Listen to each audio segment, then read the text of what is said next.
अनेक समाजबांधव म्हणत आहेत की न्यायमूर्ती भूषण गवई भारताच्या एवढ्या मोठ्या पदावर गेले, त्यांच्यावर टीका करणं योग्य नाही.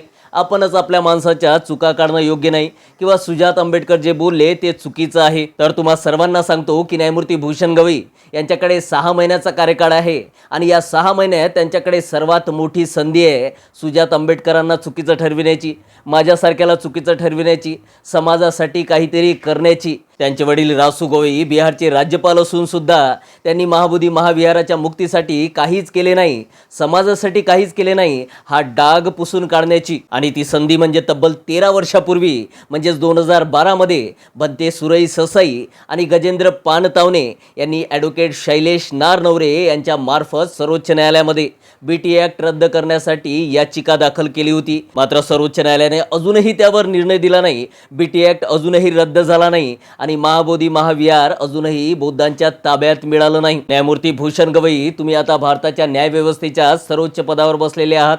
जर तुम्ही मनावर घेतलं तर लगेच या बाबतीत निर्णय देऊ शकता, BT ॲक्ट रद्द करू शकता आणि महाबोधी महाविहार बौद्धांच्या ताब्यात देऊ शकता. हे ऐतिहासिक कार्य करून तुम्ही तुमच्या नावाची नोंद इतिहासात करू शकता.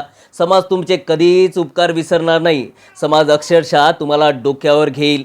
मात्र प्रश्न हा आहे की तुम्ही हे करसाल का? आणि आपण सर्वांनी हा व्हिडिओ सेव्ह करून ठेवा, मोठ्या प्रमाणात शेअर करून ठेवा.